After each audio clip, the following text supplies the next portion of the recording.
dites, voilà, donc la question c'est la centralité du monde. Effectivement, comme nous pouvons voir, à peu près tous les pays du monde se trouvaient dans un moment où, à travers ces récits historiques mythiques, se trouvaient faisant partie d'une civilisation, se considérant comme centrale. Euh, les Africains, leur civilisation, les Américains, les Européens, même les Chinois, quand vous allez en Chine, donc vous voyez qu'ils montrent la carte du monde comme la Chine est au centre du monde. Vous allez en Australie, c'est la même chose. Eh bien, mais pour l'Europe, effectivement, quand vous allez en Europe, vous voyez que la carte du monde, le centre de la carte est l'Europe. Et pour l'Europe, c'est un petit peu différent, de sorte que pendant les 4 derniers siècles, même si les Européens se considéraient pas nécessairement au centre du monde, ils étaient au centre du monde. Et leurs philosophes considéraient l'Europe comme le centre du monde. Et que l'action de l'Europe montrait qu'ils étaient en réalité le pivot central du monde, de sorte que les changements en Europe préparaient les changements dans le monde entier. Voilà le point capital. Comment et pourquoi? Puisque après le Moyen Âge, n'est-ce pas, qui a duré 10 siècles quand même en Europe, donc nous assistons à un avènement historique sur 4 éléments importants relatifs à l'Europe. Donc l'élément du développement, de la naissance et le développement du capitalisme qui donne par la suite à l'événement de l'industrie moderne, des révolutions industrielles en Europe. Et là au niveau de l'économie, la naissance et le développement du capitalisme était central, était capital. C'était quelque chose qui a bouleversé le monde par la suite, à travers la colonisation, à travers l'épanouissement et le développement du capitalisme dans le monde entier. Mais l'origine de cela, de ce capitalisme, était effectivement en Europe. C'est l'Europe qui a fait naître ce capitalisme. Ça, c'est le premier point. Donc, le premier point de la centralité de l'Europe est en relation avec la question de l'avènement économique du capitalisme et du libéralisme économique. Mais ici même, on voyait que malgré que pendant 10 siècles, n'est-ce pas, l'Église chrétienne dominait le monde européen, malgré cela, effectivement, il y avait un événement majeur, c'était une certaine révision, n'est-ce pas, du christianisme. C'est-à-dire que Luther et le protestantisme et Calvin du côté de la Suisse, du côté de l'Allemagne, ils ont tenté de renouveler en quelque sorte cette réception du christianisme en Europe. Et ils ont donné un sens nouveau que dans le langage de Max Weber, cette réception, ce changement était capital, était important dans le domaine du travail, que contrairement à d'autres tendances, le protestantisme encourageait le phénomène du travail face aux paresses. Et le travail, la naissance du travail, qui était comme une tâche importante sur les épaules de l'individu, comme disait Calvin, n'est-ce pas, dans le protestantisme, ça crée effectivement une nouvelle société sur la base de l'individu. Et c'est la naissance de l'individualisme, comme disait Luther, pour communiquer avec Dieu, je n'ai pas besoin de l'Église. Donc, je communique moi-même avec l'Église. C'est moi qui décide. C'est moi le centre. Donc, ça donne, donc, en détruisant tous les éléments intermédiaires, comme l'Église, comme le pape, voyez-vous, donc, contact direct avec Dieu et la centralité de l'individu, ça donne l'idée de la naissance de l'individu dans le domaine de la philosophie également. Mais avant la philosophie, c'est la religion qui a changé la face du monde européen. Donc, un changement radical dans le domaine de la religion, avec la naissance et le développement du capitalisme, comme étant le deuxième élément, ce changement dans le domaine de la religion, de la naissance d'une nouvelle version de l'homme, n'est-ce pas? L'homme comme étant le centre du monde. Ceci qui vient du christianisme, n'est-ce pas, a donné un sens aussi à l'individu et aux centralités de l'individu dans le domaine de la philosophie cette fois-ci, dans le langage de René Descartes. Que René Descartes, quand il se trouve devant le feu pendant 6 jours, dans 6 méditations qui se trouvent dans son livre Les méditations métaphysiques, et après, dans son travail qui s'appelle La méthode invente une nouvelle version de l'homme. L'homme comme étant le centre du monde, comme étant celui qui doute sur la science et la connaissance précédente. Vous avez vu tout ça dans les premières années de l'université, mais aussi au lycée, j'imagine. Tout ça, c'est clair pour tout le monde. Et qu'il se met dans une position de critique, une critique fondée par rapport à des connaissances de la science précédente et de la philosophie traditionnelle et de la science traditionnelle. Il est donc le fondateur de la science et plutôt de la philosophie moderne. Et après, c'est Newton et Galilée qui sont plutôt pour la science, créent une nouvelle fondation. Donc, c'est le troisième élément.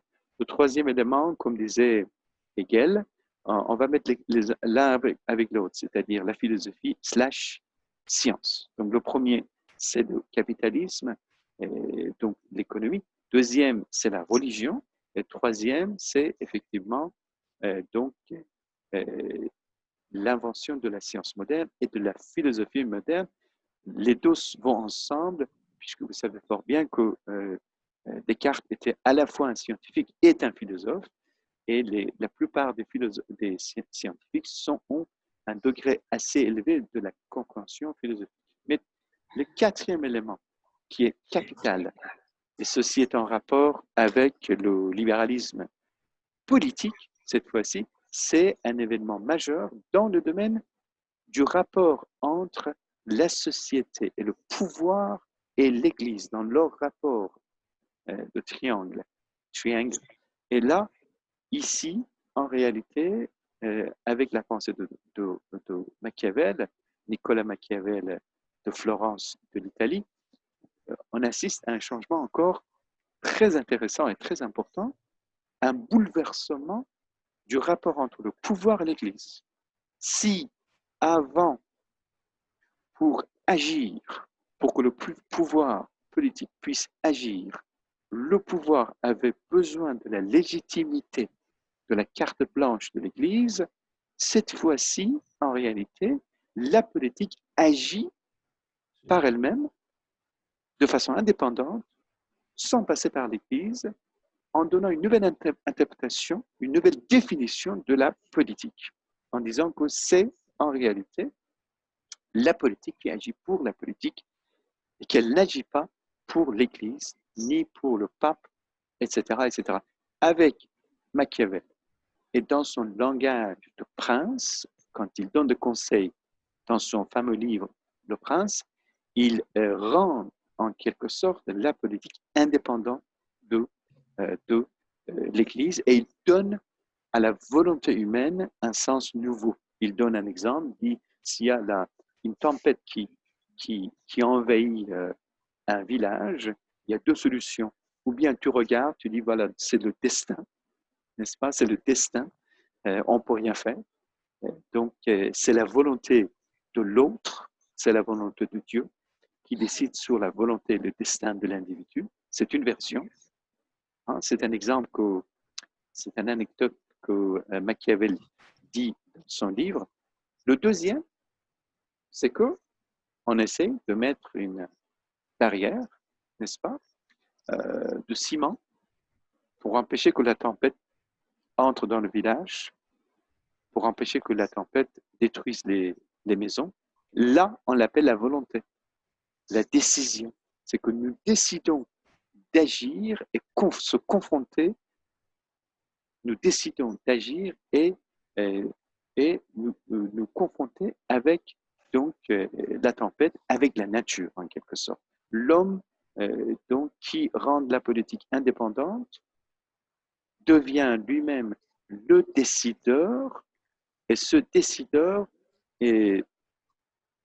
met en marge Dieu et se trouve en face de la nature et tente de, en quelque sorte, dominer même la nature. Voilà, dominer la nature. C'est dans le langage de René Descartes et dans le langage des autres philosophes, comme quoi c'est en réalité l'homme qui décide. Cette fois-ci, c'est la centralité de l'homme. Et pour dire que tout ça, maintenant, tout ça, c'est en Europe. Puisqu'on parlait de la centralité de l'Europe, pourquoi on considérait avant, évidemment pas aujourd'hui, avant que l'Europe était centrale. Et la centralité de l'Europe, ça vient de sa propre modernité. Et que cette modernité est née en Europe. C'est l'Europe qui a fait, donc, qui a créé cette modernité. Et donc, pour le restant du monde, en Asie, en Afrique, en Amérique latine, aux États-Unis, en Amérique du Nord, par contre, tous ces pays sont inspirés de cette évolution. Non seulement par le biais de la mondialisation, mais plutôt par le biais de la colonisation. Voilà. Y a-t-il des questions?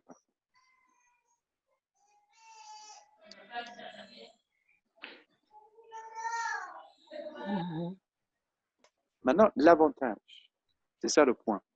Maintenant, l'avantage des autres pays, n'est-ce pas, c'est que, bon, en considérant que tout ce capitalisme, le système capitaliste et la technologie moderne, une fois entrés dans d'autres pays, en Europe, en Asie, en Chine, pendant des siècles, c'est comme si ces pays étaient endormis, un petit peu en marge de l'histoire, en marge des événements historiques, tous ces pays. Et que c'était pendant un certain temps l'Europe qui bougeait.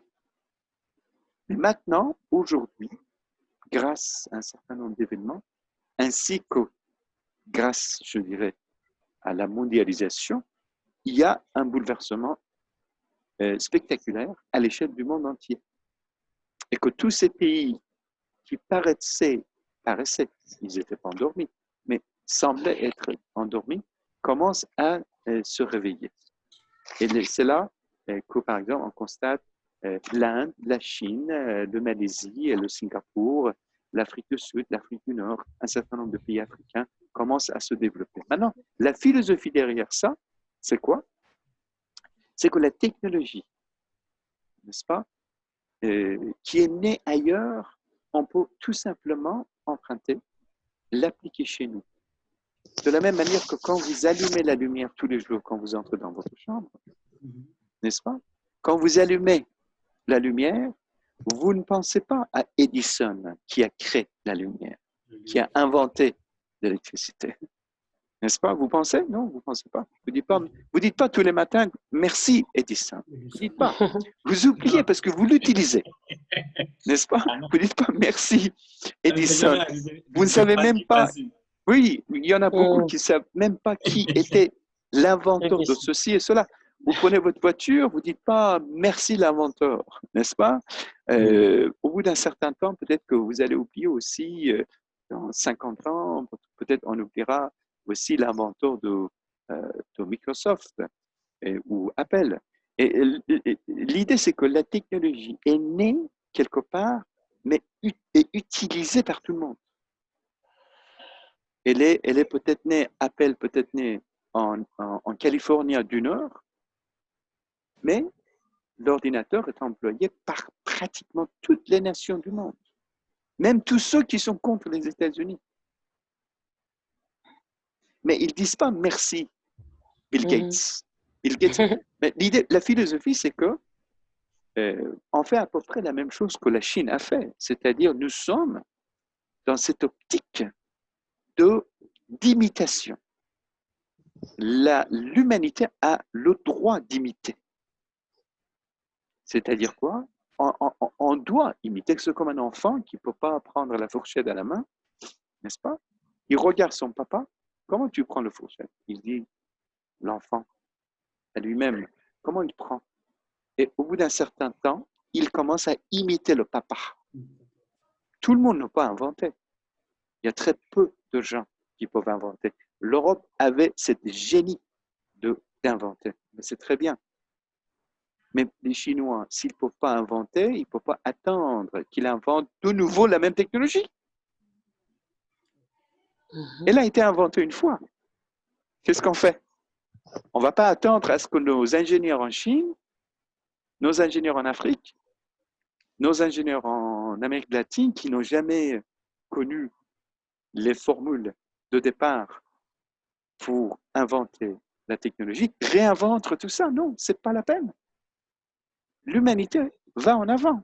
Donc, on emprunte des États-Unis, on imite rapidement, on s'adapte à notre système. On adapte la technologie à notre système économique et social et en avant. Et quand on va en avant, il se peut que nous sommes dans l'imitation tellement intelligent et rapide qu'on peut même aller plus vite que l'inventeur. Et ceci a été vu dans l'histoire de l'humanité. Ceci a été vu dans l'histoire de l'humanité. Ceci a été vu que le disciple, parfois, va plus vite que, au bout d'un certain temps, plus vite que le maître. Aristote, après 20 ans, est allé plus loin, peut-être, de Platon, où il est allé au même titre. Il est devenu, lui aussi, un maître incontestable de la philosophie. N'est-ce pas? Cependant, c'était un petit disciple de Platon. La même chose dans l'histoire de l'évolution des humains, l'histoire de l'évolution des pays, ainsi de suite. On ne peut pas faire la même chose partout au même degré, mais on peut emprunter. Et on le fait donc, soi-disant, à juste titre. On n'a pas d'autre choix. Encore une fois, on ne peut pas réinventer la même technologie. Si la technologie est inventée au Singapour, je vais le prendre, appliquer dans mon pays. C'est tout. C'est tout. Et d'ailleurs, lui, il le vend.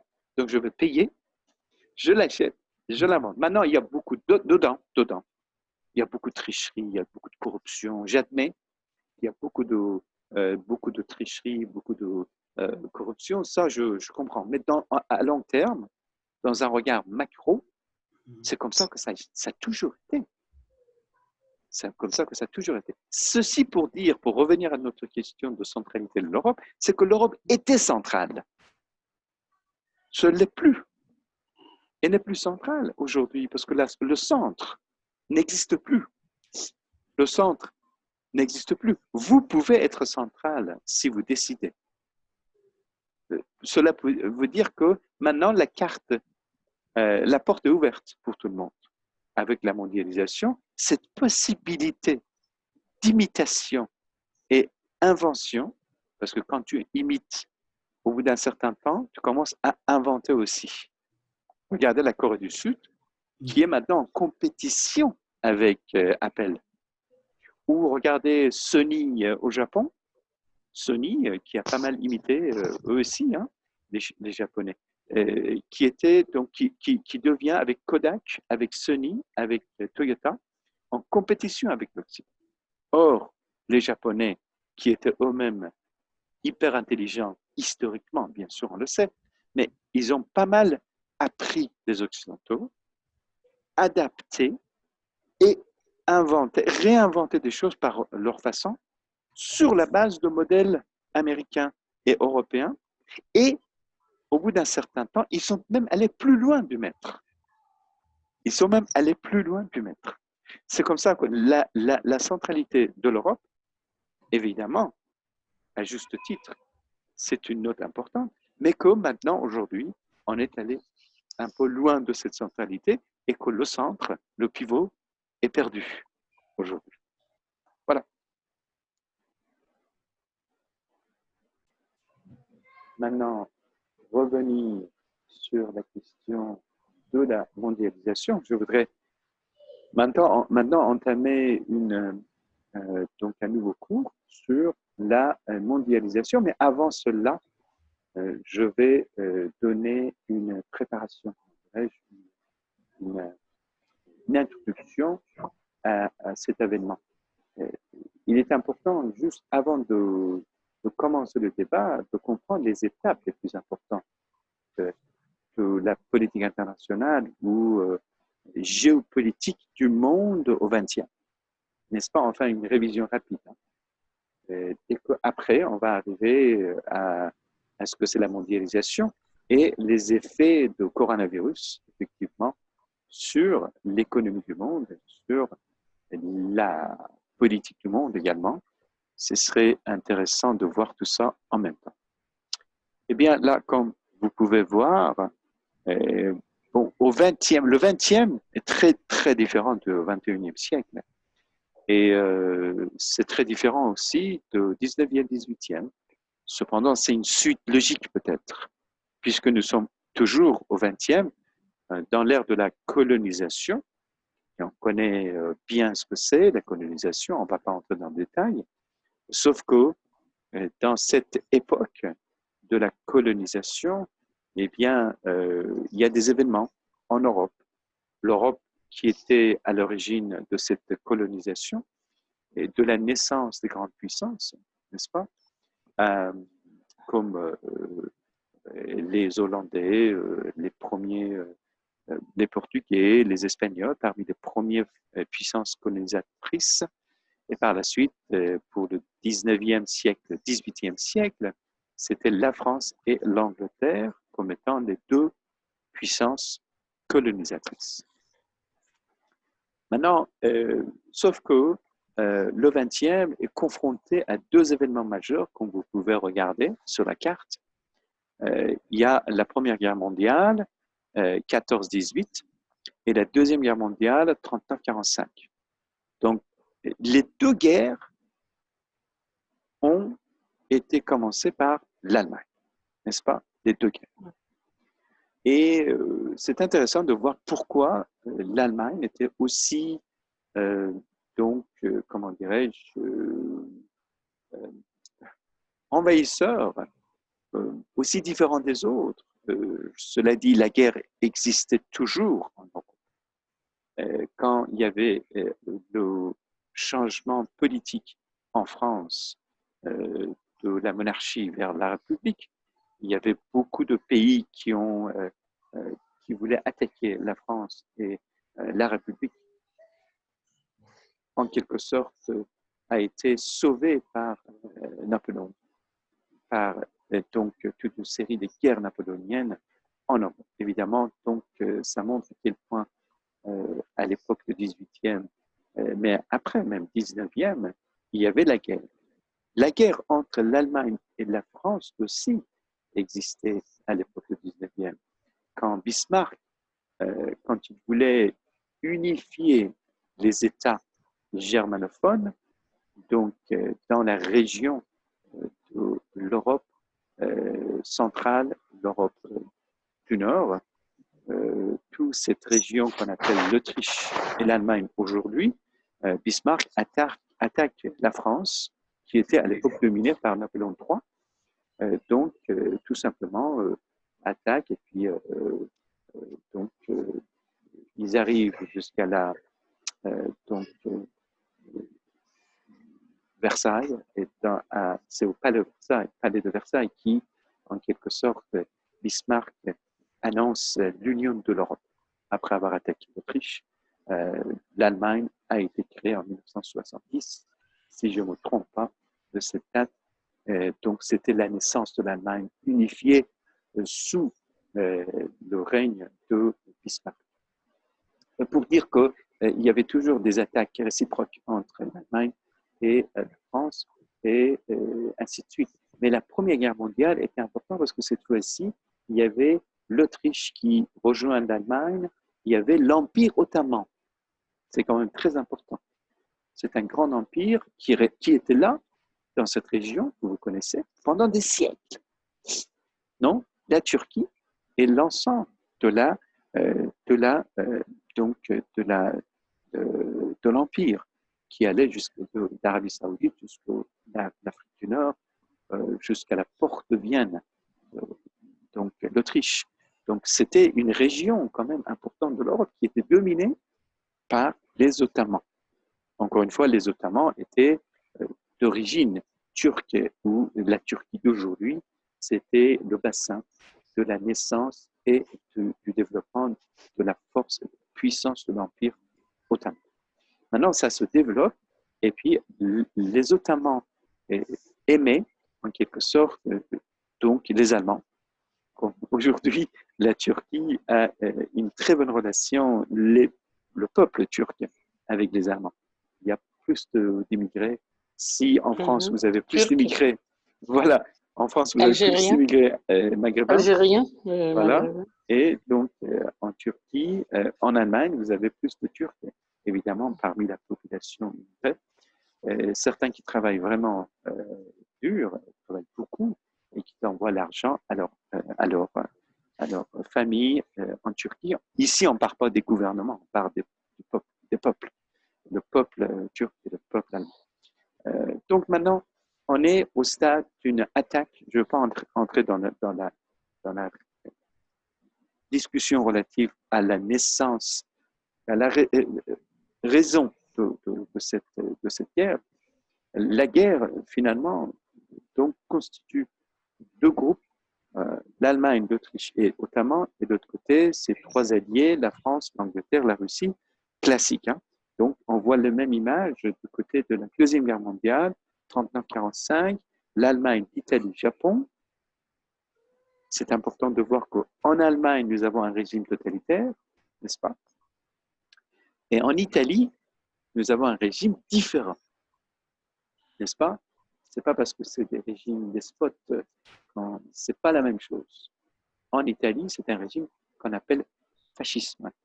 Et fascisme, c'est sur la volonté, en fait, il se base sur une réception, en quelque sorte, du peuple. Donc, Mussolini a été aimé par une partie de la population, une grande partie de la population. En Allemagne, Hitler aussi, pendant un certain temps, aimé, parce que Hitler a en réalité beaucoup promis au peuple allemand qu'une fois arrivé au pouvoir, il pouvait donc améliorer la situation économique, il pouvait baisser le niveau de chômage, ainsi de suite. Mais une fois arrivé au pouvoir, il a fait tout ça. Donc, il a changé la situation économique de l'Allemagne, Hitler, quand il est arrivé au pouvoir. Ce n'était pas quelqu'un qui parlait dans l'air, c'était quelqu'un qui avait un discours de haine, ça on le sait, un discours de haine, un discours raciste sur la supériorité d'une race, la race aryenne.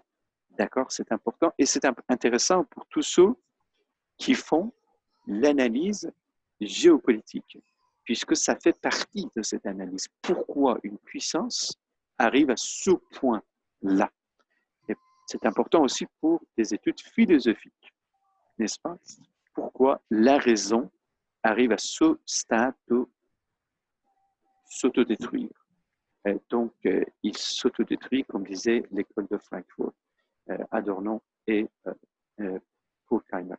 Et pour dire que l'Allemagne et Hitler, qui considéraient la race aryenne comme une race supérieure, tout ça, ça venait pas uniquement de sa tête. Le racisme et la supériorité de la race aryenne n'était pas tout simplement un discours de Hitler. C'est pas lui qui invente ça. Ce discours existait avant lui. La supériorité des Germains existait avant lui, que la supériorité et l'importance ou l'intelligence exceptionnelle, soi-disant entre guillemets, de la race aryenne existait avant lui, à l'époque du 19e, par des auteurs, par des êtres mystiques, des personnes mystiques qui proposaient ce genre de discours et qui était en quelque sorte ce discours répandu en Allemagne avant que Hitler arrive au pouvoir, mais avant sa naissance aussi. Donc c'est très important que ce discours de la supériorité des Allemands existait auparavant chez des auteurs et des intellectuels, un certain nombre des intellectuels allemands. D'autres intellectuels, d'autres courants étaient toujours contre, bien sûr.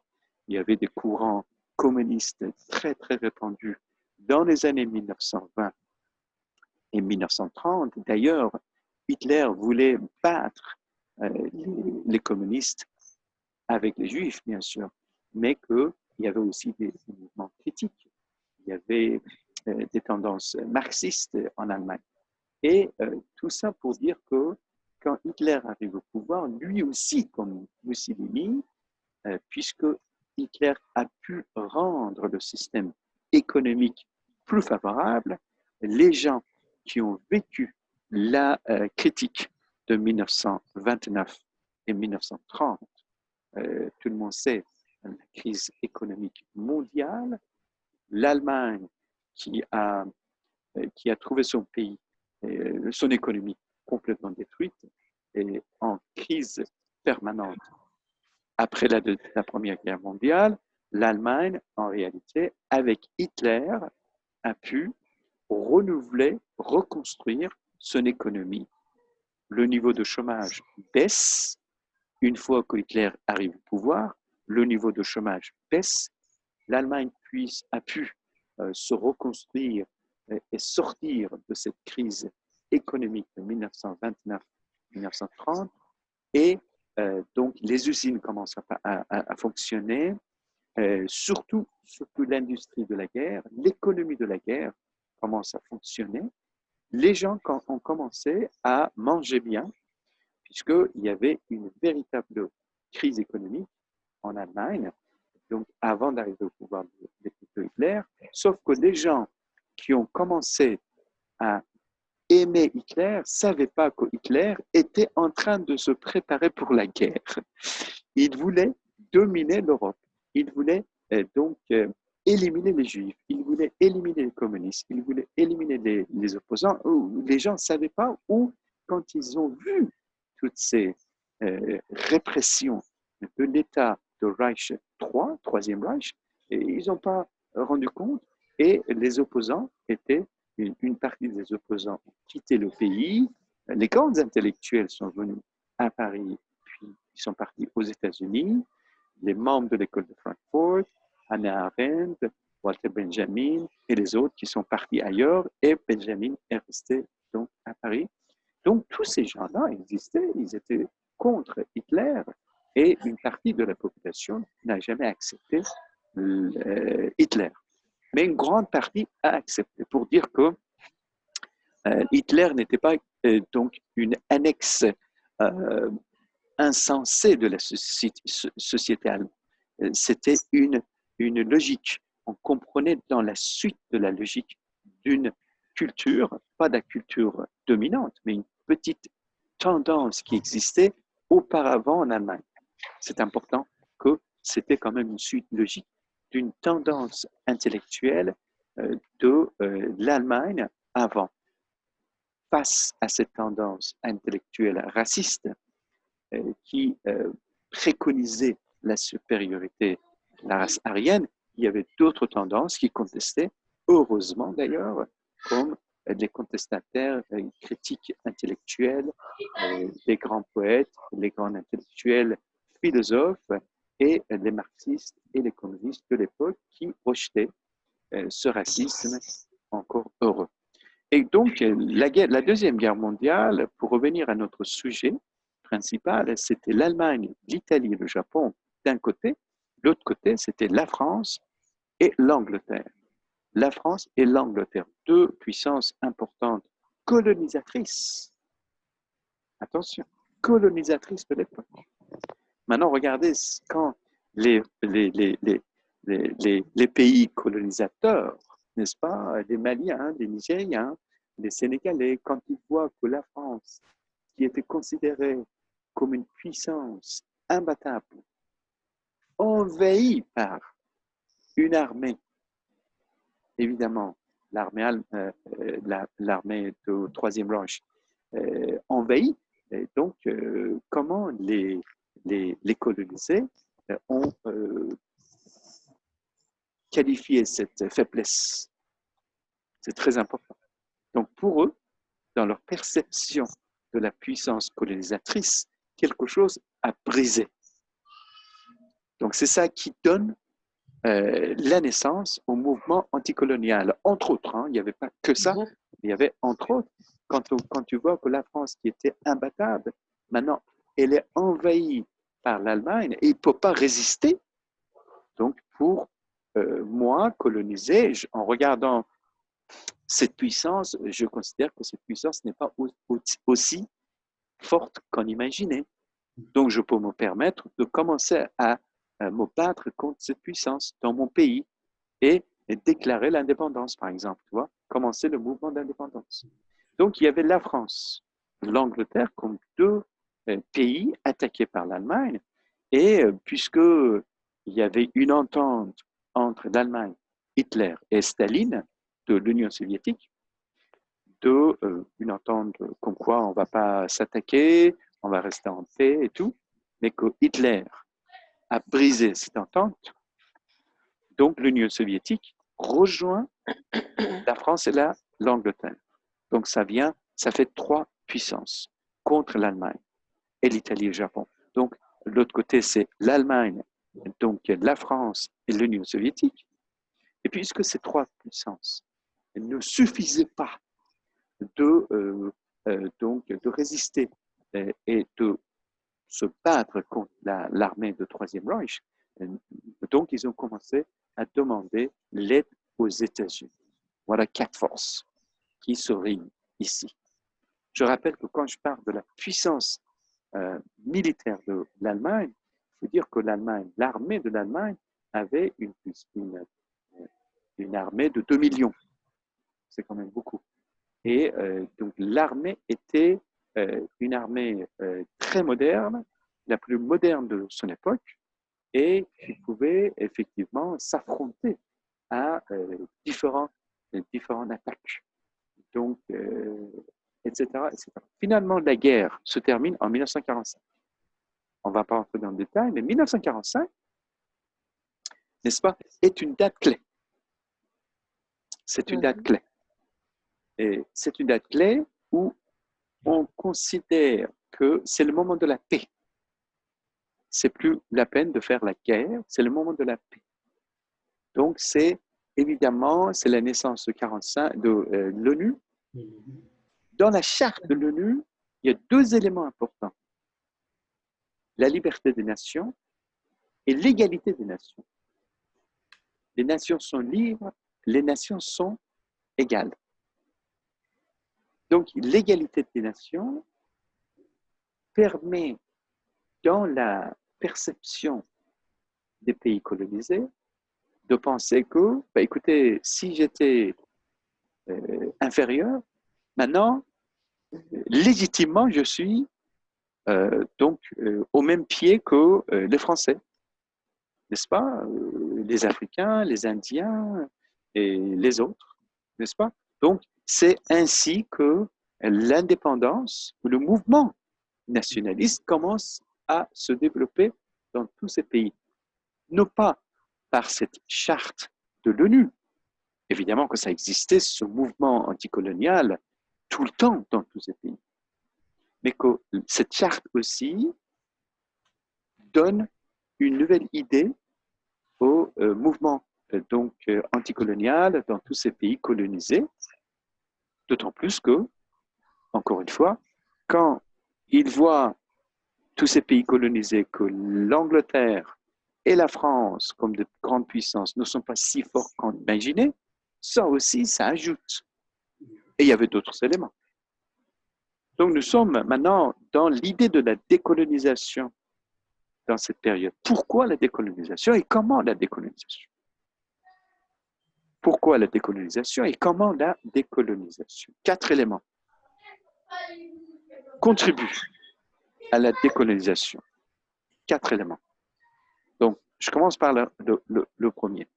Le premier, c'est que la perception, telle que je vous ai expliqué, d'une grande puissance colonisatrice est brisée dans la tête des gens quand la Deuxième Guerre mondiale a commencé. La première n'était pas, c'est comme s'il n'était pas suffisant. Il fallait une deuxième frappe, une deuxième force. Il fallait un deuxième événement. Le deuxième événement, c'est-à-dire la Deuxième Guerre mondiale, à cause de la puissance extraordinaire de l'armée du Troisième Reich, l'Allemagne n'était pas une force coloniale très, très importante. Le nombre de colonies de l'Allemagne était petit, n'est-ce pas, en comparaison avec l'Allemagne, avec la France et l'Angleterre. Et donc, par conséquent, le premier élément, c'est un élément de perception. Puissance brisée. Deuxième élément, c'est la création de l'ONU. Comme je vous ai expliqué, que dans la charte, on déclare mondialement, pour tout le monde, que les nations sont au même pied, sont égales. Cette égalité, cet égalitarisme entre les nations, cette égalité, c'était un élément important pour justifier le mouvement anticolonial. Or, il faut toujours justifier. Pourquoi? Et comme ça, vous justifiez les mouvements coloniaux. Troisième élément, c'est que les États-Unis ne considéraient plus que la colonisation était profitable. C'est un élément assez intéressant. Monroe, c'était un président des États-Unis vers la fin du 19e siècle, n'est-ce pas? Qui disait que l'Amérique doit consolider économiquement. Et on n'a rien à faire avec le monde. On n'a rien à faire avec le monde. On n'est pas intéressé à la colonisation, on s'occupe de notre propre économie. On développe notre propre économie. Pourquoi? Puisque la colonisation coûte cher. C'est plus la peine de le faire. Donc, Monroe disait que l'Amérique doit s'occuper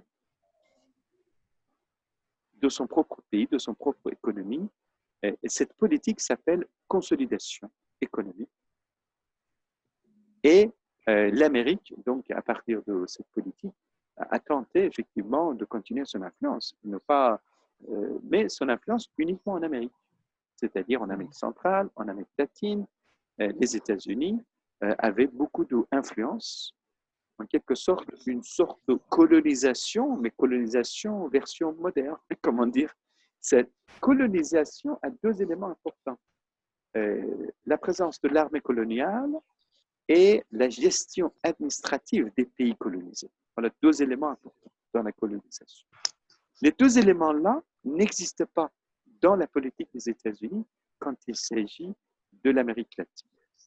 Ils faisaient plutôt des rapports commerciaux avec des pays d'Amérique latine. Il influençait la politique, il payait, il achetait des gens. Et il y avait beaucoup de corruption. Les Américains faisaient toutes ces manœuvres pour maintenir leurs relations, mais pas de colonisation. N'est-ce pas? Pas la colonisation.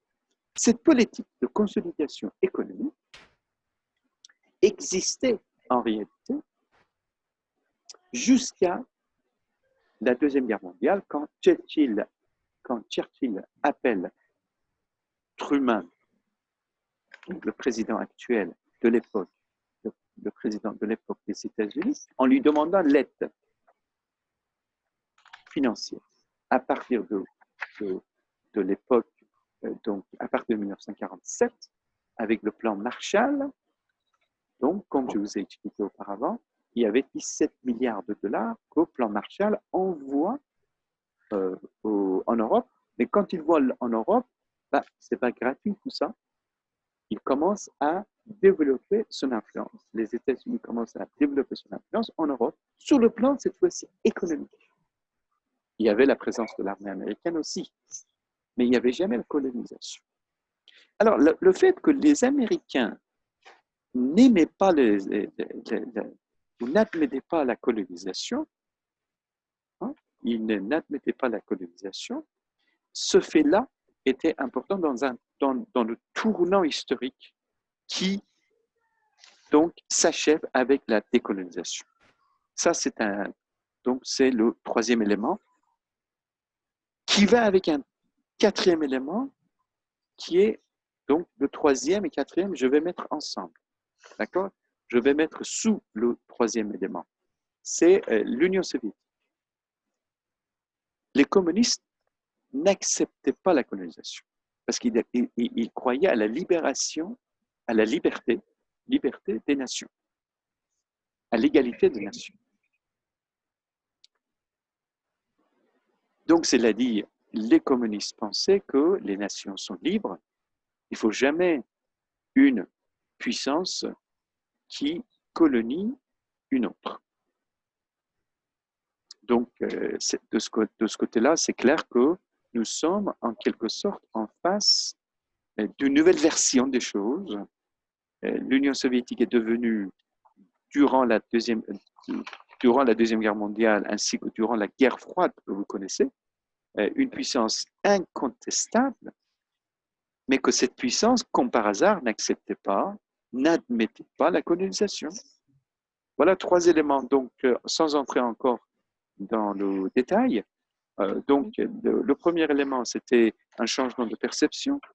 Le deuxième élément, c'était la charte de l'ONU. Et le troisième élément, c'était les États-Unis et l'Union soviétique qui ne croyaient pas, qui n'admettaient pas la colonisation. Et le quatrième élément, c'était quoi? Le quatrième élément, c'était l'élément le plus important. Le quatrième élément dans la décolonisation, c'est les mouvements nationalistes de tous ces pays.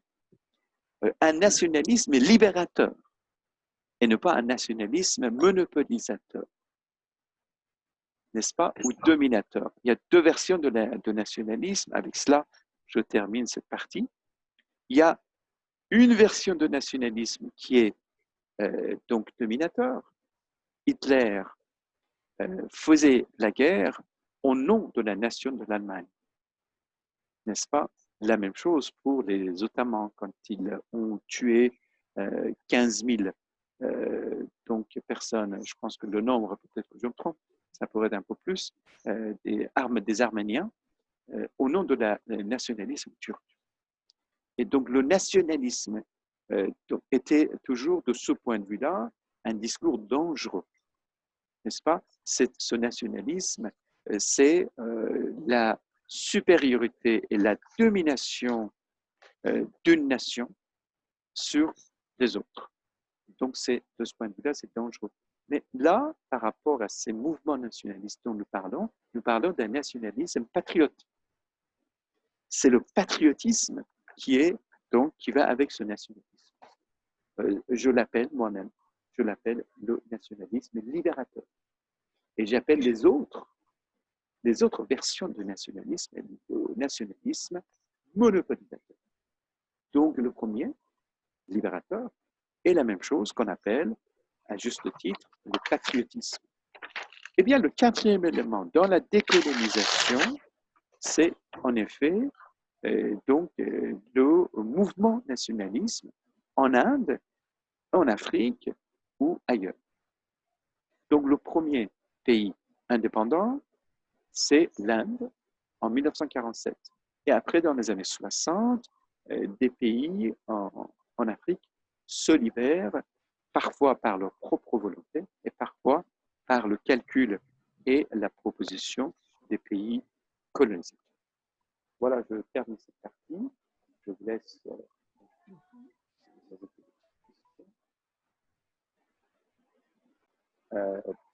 Par rapport à la situation après la colonisation, il y a beaucoup de choses à dire, parce que quand les Américains proposent aux Anglais que l'armée anglaise doit quitter l'Inde, en fait, c'est les Américains qui proposent ça, qui étaient d'accord au moins avec cela, c'est parce qu'ils avaient d'autres plans en tête. Ils avaient d'autres plans en tête. Et ils pensaient que maintenant que la présence de l'armée coûte cher, c'est plus la peine de gérer l'Inde, puisque l'Inde, les Indiens peuvent gérer leur pays par eux-mêmes. Mais sauf que les Indiens, puisqu'en Inde, il n'y a pas d'experts, Il n'y a pas d'experts, il n'y a pas de médecins, il n'y a pas d'ingénieurs, il n'y a pas de professeurs, il n'y a pas de chercheurs. C'est encore les Anglais qui doivent rester là. Mais sans la colonisation, on établit une autre relation qu'on appelle par la suite le néocolonialisme. Voilà, c'est le néocolonialisme qui consiste à mettre en place un système, un nouveau système de relations économiques. Et par le biais de l'économie, on pourrait, disait-il, les Américains, continuer à faire la même chose, sauf que c'est plus la peine d'être là-bas. Ils ont besoin de vous. Toute la période de l'après-guerre, toute la période des années 60, l'industrie montage ou l'économie dépendante, l'économie qui dépendait donc aux métropoles, comment dirais-je, dépendait de l'Europe ou des États-Unis, était donc le système économique dominant dans tous ces pays. Dans tous ces pays qu'on appelait le tiers-monde, ce sont des pays qui n'ont pas été forcément nécessairement colonisés, mais qui étaient en quelque sorte dépendants au système économique de l'Europe ou des États-Unis. Donc, les Américains disaient c'est peut-être mieux. Ils étaient même obligés de le faire puisque le temps change. Le génie américain consiste à comprendre le changement du temps et de s'adapter rapidement. Si le vieux continent était lent pour cette adaptation, les Américains commencent à tout de suite s'adapter. Et ce qui est curieux, c'est que les Chinois en font pareil aujourd'hui. Les Chinois aussi comprennent l'ère de temps. Ils s'adaptent rapidement.